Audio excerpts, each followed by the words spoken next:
We've been counting down to this Hawaii trip for months, and from the moment our plane dipped over Kailua Bay, we knew it was going to be unforgettable. This trip is packed with beaches that look like postcards, foods that knocked us off our feet, and more little adventures than we can count. And yes, we filmed a ton of it, maybe too much at times, but that just means we were having an absolute blast. From udon bowls that might actually deserve their own fan club, to shave ice that practically changed our lives, Hawaii delivered.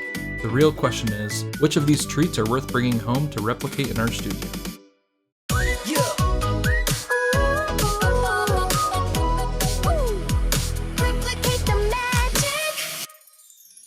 We're descending over Kailua Bay and the water already glows like a screensaver.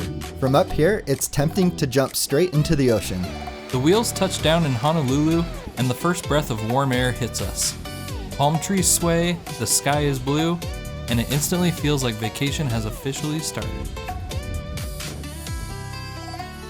We check in at the Sheraton Princess Kaiulani. Waikiki hotels can feel dated, but this one feels fresh.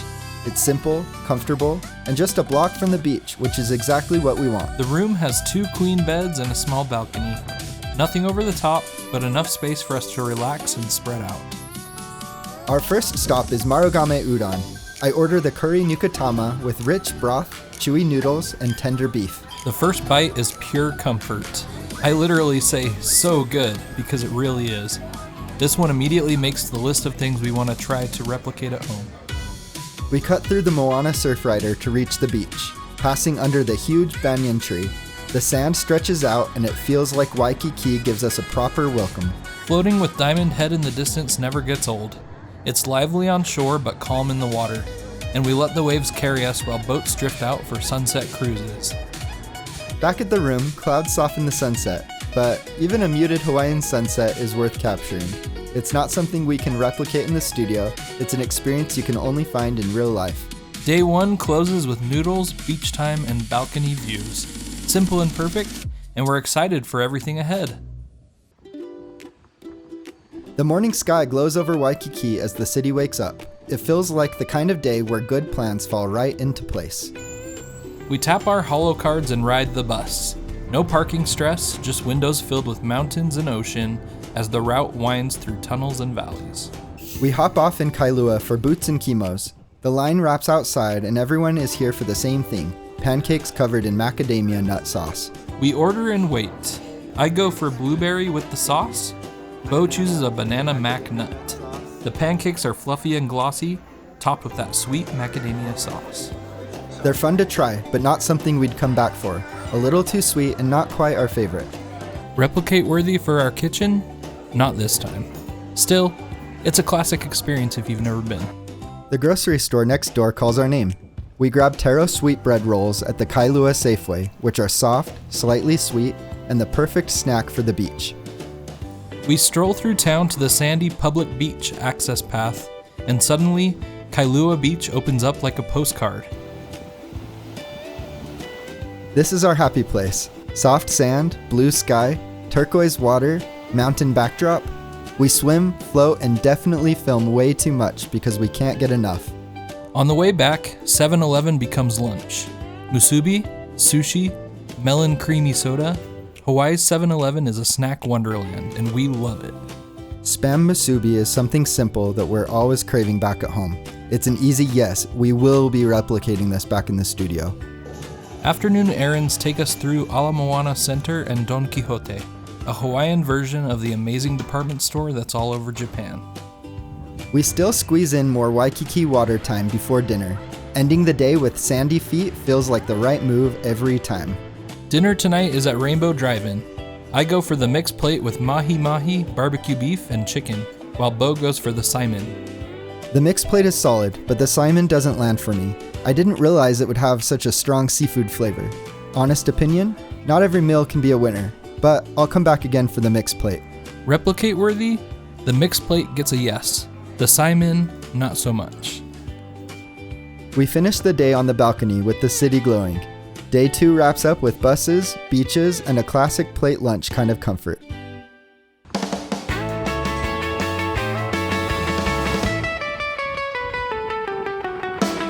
The morning feels crisp from the balcony, and we're out the door with our HOLO cards ready. The bus carries us past the capital and toward the north shore.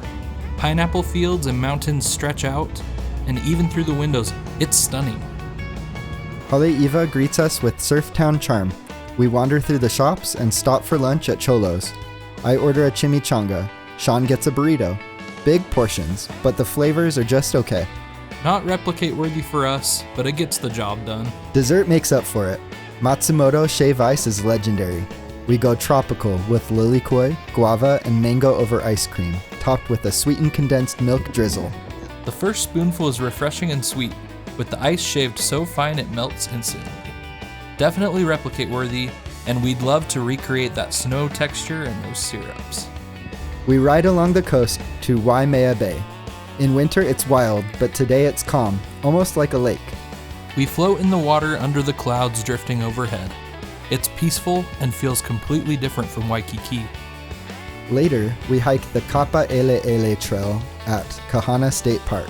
It's muddy and lush, and the lookout opens to a view of Kahana Bay that looks straight out of Jurassic Park. We miss the next bus and end up standing in a clearing with palms and mountains. It turns into one of those unexpected moments that feel just as special as the big ones. We finally catch a ride back, spotting Mokoli'i out the window. Dinner is Genki sushi in Kapahulu. Sushi arrives on little bullet trains, and we order ahi nigiri, shrimp rolls, and gyoza. Not sure if we'd be able to replicate the bullet train, but we can definitely attempt making our own sushi, so that's definitely a yes for us to replicate. Day 3 is a mix of surf town charm, quiet beaches, and a fun dinner finish.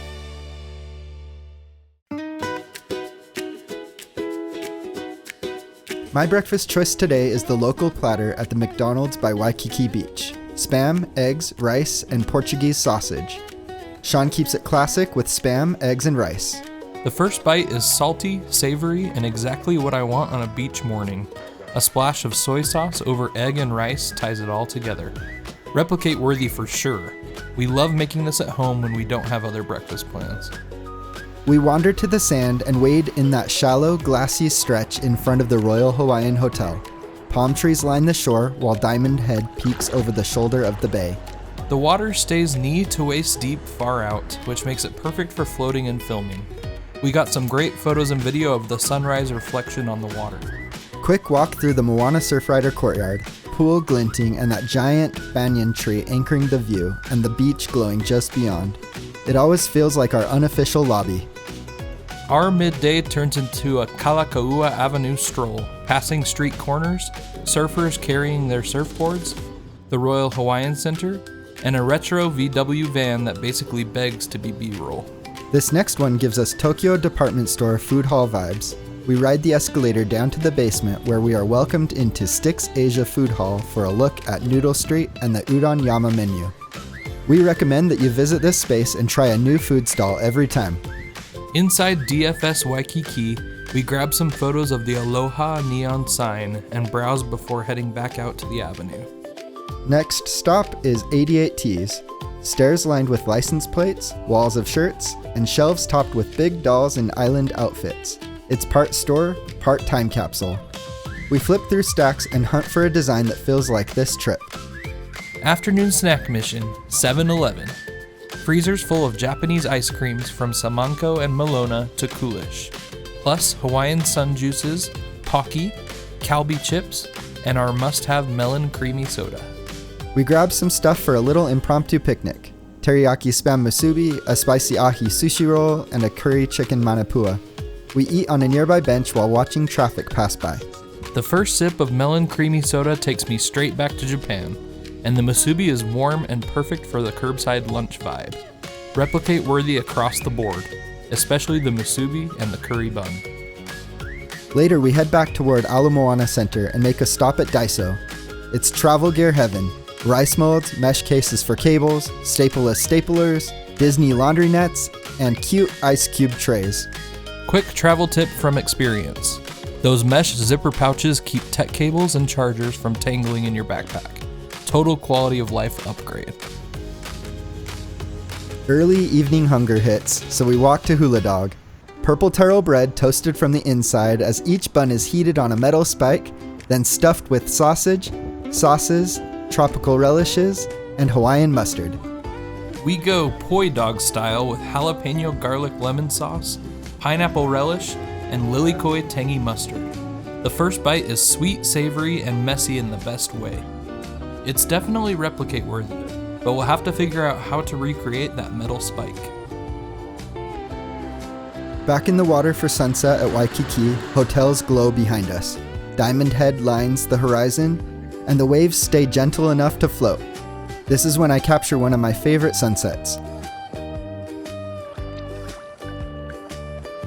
A rainbow arcs over the bay, and it turns into one of those only in Hawaii scenes.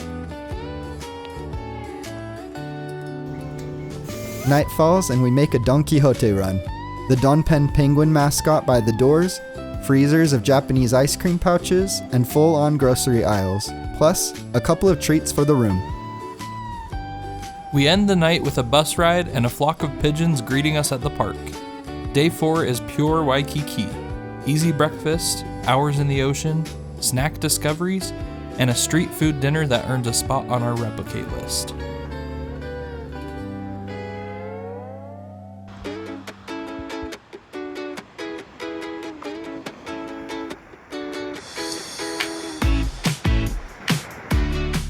The morning starts in the water at Waikiki. Even after a few days, the beach never feels the same twice.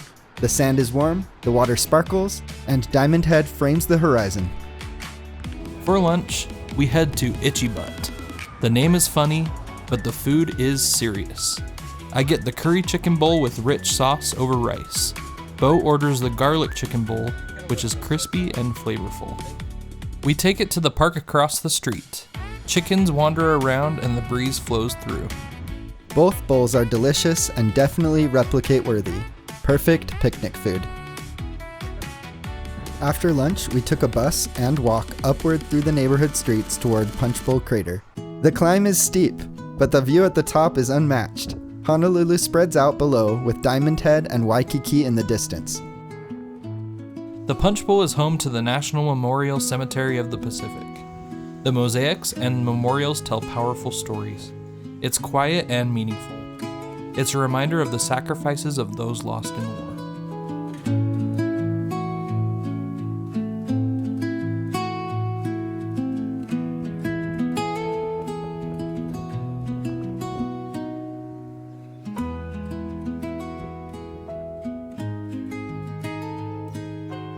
Evening takes us to Ala Moana Center's Makai Market food court. I order Panda Express with a Hawaiian twist. Chow Fun noodles alongside fried rice, orange chicken, and Beijing beef. Comfort food done right.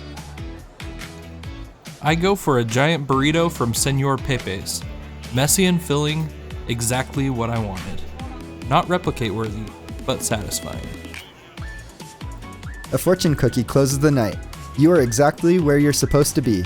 Sitting here in Hawaii, I'd say that's true.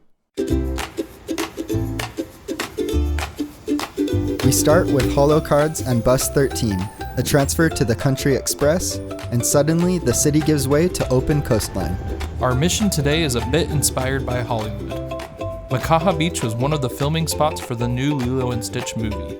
That's all the excuse we need to check it out. The beach is wide, quiet, and framed by mountains. The water is deep blue, shifting shades with every wave. We settle near the shoreline, watching waves slide in. We film way too many water meets sand shots, but when it looks this good, you can't resist. Then magic happens when a green sea turtle swims by. We hold still and give it space, just watching it glide. A couple more turtles pass later on. The water is so clear we see every detail. It's the kind of moment you never forget. In Hawaii, it's illegal to harass, harm, feed, or touch sea turtles because they are protected by both federal laws like the Endangered Species Act and state laws. You should maintain a minimum distance of 10 feet from any sea turtle, both on land and in the water, to avoid disturbing them. By afternoon, we're back on the bus, headed back into Honolulu, then up through the tunnel, and back to the opposite side of the island, back to Kailua Beach. In Kailua, we take the familiar walk to the beach. The breeze is up, and even before we get there, it feels like home. We were planning on making this a quick visit so we could compare our now 2 favorite beaches in the same day. Dinner is at the Marugame Udon downtown location. I order beef udon with rich broth and chewy noodles. Absolutely replicate worthy. I go with curry nikutama again, and it's as comforting as ever. Already a yes for being replicate worthy from our first day. It's pretty good.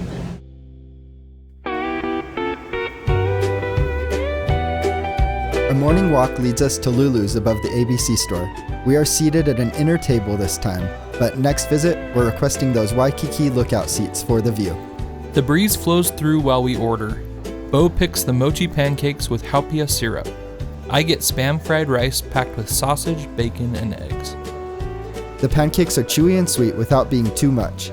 Definitely replicate worthy. We want to try these mochi rice flour pancakes at home. The fried rice is salty, smoky, and satisfying. Also replicate worthy. A one-pan wonder we'll test in the studio.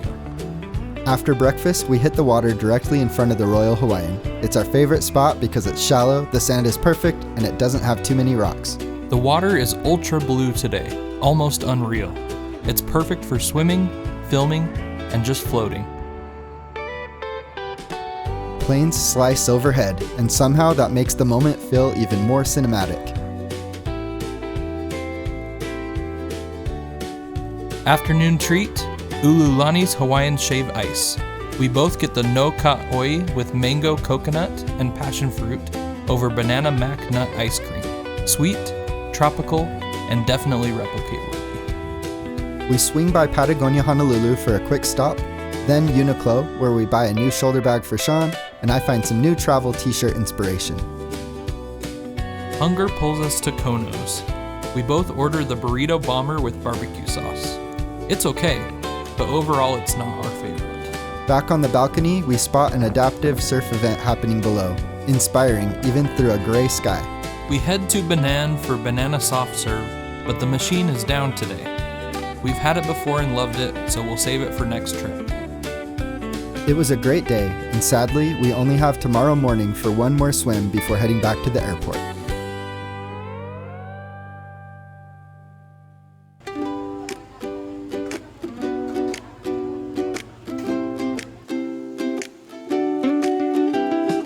On the way to breakfast, we stumble on a Spam vending machine in a hotel lobby. It's funny, it's quirky, and it reminds us how much Spam is part of Hawaii mornings.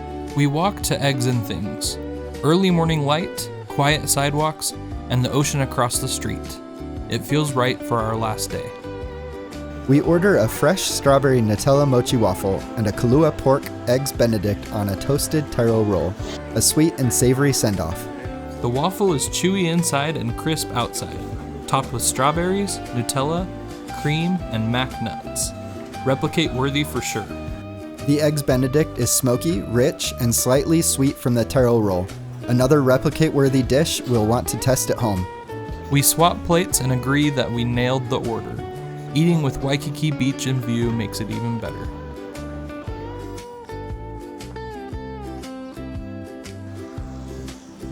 On the way back, we pause at the Duke Kahanamoku statue. The surf event setup is still around, and it feels like a proper Waikiki goodbye.